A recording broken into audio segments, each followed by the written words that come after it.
이거는 틀린 때려쳐야 된다. 알겠어? 이런 거 틀리면은 빨리 집어치워라. 이런 거 알면 알수록 이거는 이거는 개몽이 맞다. 저도 여전히 예. 그 당시에도 그랬고 지금도 비슷한 경험은 옳지 않다고 생각합니다. 분명히. 예. 그거에 대해서는 대통령이 책임지고 있고 지금 뭐 재판 받고 있지 않습니까? 네. 윤석열 대통령이 본인을 희생하겠다고 그랬거든요. 이수인 장군과 똑같은 거예요. 내가 앞장서겠다. 나를 따르라. 네. 그리고 희생은 내가 하겠다. 저는 분명히 선관위를 지지했는데 민주당에서 저를 고발했어요. 네. 그럼 선관위와 민주당 연관이 있는지 묻고 싶고 그럼 민주당이 답변할 차례입니다. 이제는. 저도 저 생방 봤는데 저희 정치 시그널 마이크가 터지는 줄 알았어요. 격양된 반응을 쏟아냈던 최근 가장 논쟁적인 인물 가운데 한 명입니다. 거침없고 직설적인 표현으로 한국사 과목에서 이른바 일타 강서로 주목받았던 한길쌤 전한길 씨가요. 보신 그대로 탄핵 반대 집회에도 직접 나서고 언론 인터뷰도 자처하고 있습니다. 다음 화면을 볼게요. 어제 저희 정치 시그널과 인터뷰 말고도 이런 인터뷰를 했습니다. 김기흥 대변인 같이 보실까요? 탄핵 또 탄핵. 나라 망하게 하겠다는 건가? 극우라니 내란 공범이라니 상식을 말하라는 거다. 이건 아니다 싶어서 연봉 60억을 포기했다. 이런 얘기까지 덧붙였어요. 네. 계엄 사태 이후에 그리고 대통령이 탄핵당하고 나서 그다음에 체포되고 구속되고 한 2달 가까이 되고 있는데요. 그 과정에서 국민들이 이 사안을 바라보는 입장이 많이 변하고 있습니다. 윤석열 대통령에 대한 어떤 계엄에 대해서 반대하는 입장을 보이더라도 지금의 민주당의 행태에 대해서 29번의 탄핵과 30번째 탄핵까지 운운하는 이 상황에 대해서 사실상 국가기관을 무력화시키는 이게 사실상의 내란 아닌가 그런 생각을 하는 분들까지 있거든요. 예. 이런 비판을 하는 사람마저 민주당에서는 소위 말해서 내란을 조장하고 있다, 내란을 선동하고 있다 이런 얘기를 하면서 고발까지 하고 있는 이런 실태에 대해서 많은 분들이 분노하고 있습니다.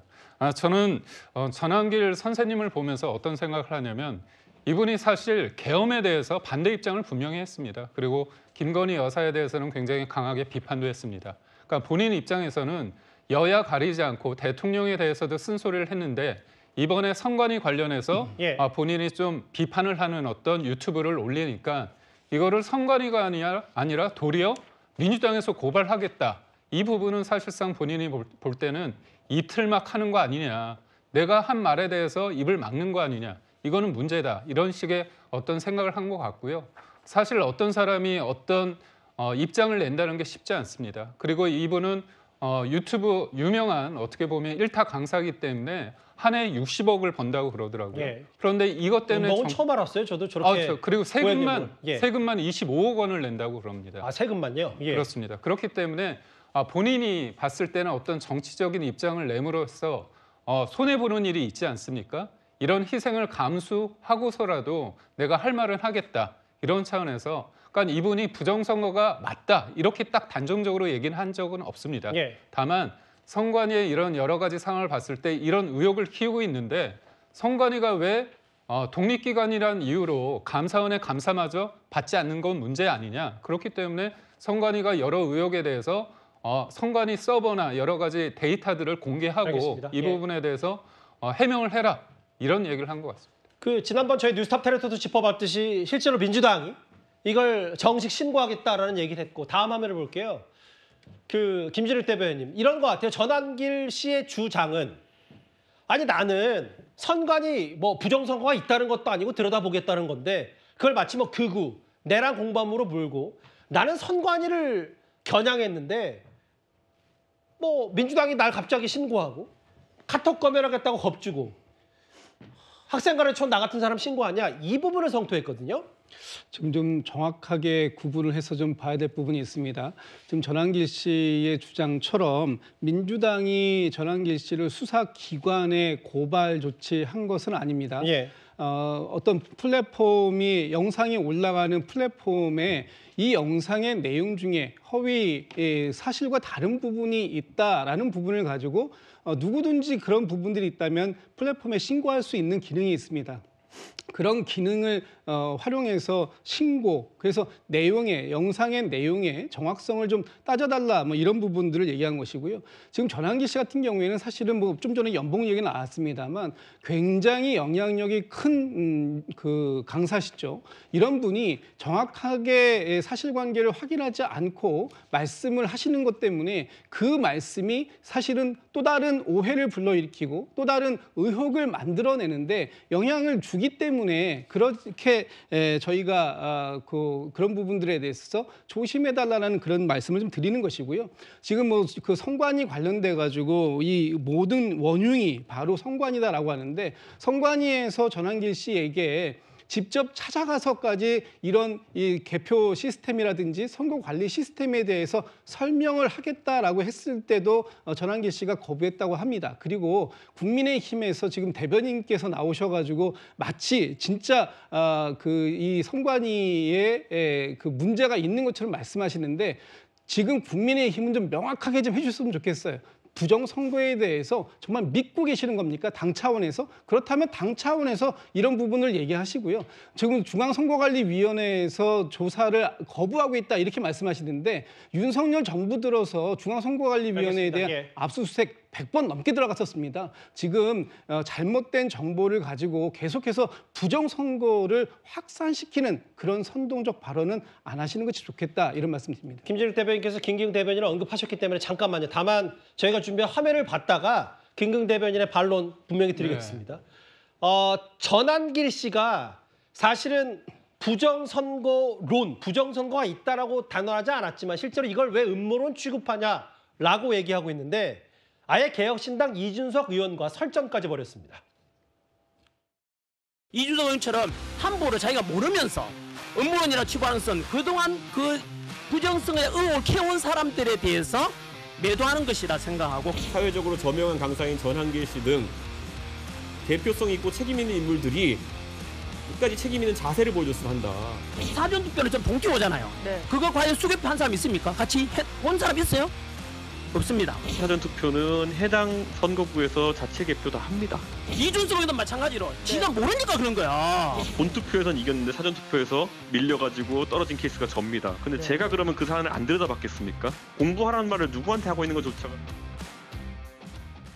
이제 물론 이런 건 있어요. 권성동 원내대표는 지난번 뭐 그닥 동의하지 않는다라고 하면서 선거 시스템은 살펴봐야 된다. 최진봉 교수님, 두 사람의 설전 어떻게 들으셨어요? 그러니까 저는 전환길 씨가 뭐 본인이 하는 주장이라고 얘기를 하시지만 선거 부정 관련해서 여러 번 법원에서도 판단이 나왔고 윤석열 정부 들어서도 100억, 아까 뭐 잠깐 얘기 나왔습니다. 100억 건 이상 조사를 했는데 그때도 문제가 없어서 국정원에서도 북한 해킹 능력 없다고 판단을 내렸고요.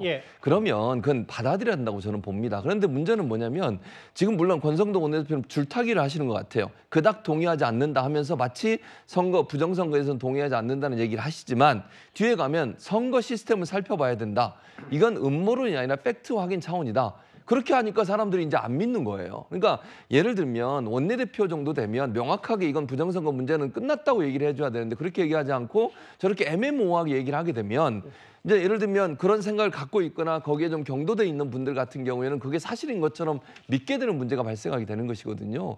그래서 이미 여러 차례 국가기관이 검증을 해서 선거 부정은 없다라고 결론을 내린 사안에 대해서 자꾸 이런 어떤 그 연기 피우듯이 이런 말씀을 던져놓으면 그거 자체가 부정선거가 확산될 수 있는 요인으로 작용할 수 있기 때문에 저는 이런 예를 들면 공당의 원내대표시잖아요. 그런 부분에 명확하게 선을 그어주는 것이 더 이상의 논란을 확산시키지 않은 요인이 될 거라고 생각합니다. 전환길 씨보다는 권성동 원내대표가 문제다 이 말씀하신 것 같아요. 뭐 전환길 씨도 저는 이렇게 생각해요. 그분이 자기 생각을 얘기하는 거지만 이게 근거가 아니라 의혹 수준에서 본인이 말씀을 하시는 거잖아요. 그게 저는 문제라고 생각하기 때문에 근거 있는 국가기관의 결과에 대해서는 받아들이는 게 필요하다고 생각합니다. 김기웅 대변인님 오래 기다리셨어요. 그러니까 기본적으로 전환길 씨가 얘기하는 것 중에 그게 있습니다. 2014년도에 이재명 대표가 2012년 대선에 대해서 3.15 부정선거급이다 이런 식으로 얘기한 게 있고요.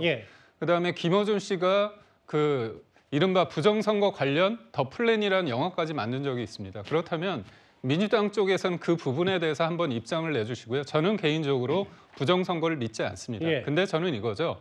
부정선거를 제기하는 사람들이 그냥 다 극우고 음모론자이기 때문에 이 사람들은 문제가 있다 이렇게 단정짓기보다는 예. 여러 의혹이 있으니까 이 부분에 대해서 정치가 뭡니까? 여러 가지 어떤 갈등 양상을 줄이는 거잖아요. 그러기 위해서는 간단한 방법이 있습니다. 뭐냐면 감사원이 보면 채용 비리 저번에 있지 않았습니까? 선관위 직원들 채용 비리가 좀 만만치 않았죠. 있었는데 예. 그때 291차례 전수 조사를 했는데 1,200건이 나왔습니다. 예. 1,200건. 그때도 뭐냐면 본인들이 자체 감사하겠다고 하는데 여론에 떠밀려서 감사원 감사를 처음 받은 겁니다. 예. 근데 지금 그 감사를 받을지에 대해서 권한쟁의 심판까지 지금 청구해가지고 논란을 빚고 있는데 알겠습니다. 저는 그겁니다. 그렇다면 이 선거 업무 관련해가지고 감사를 받는 부분이 뭐가 그렇게 문제가 될까요?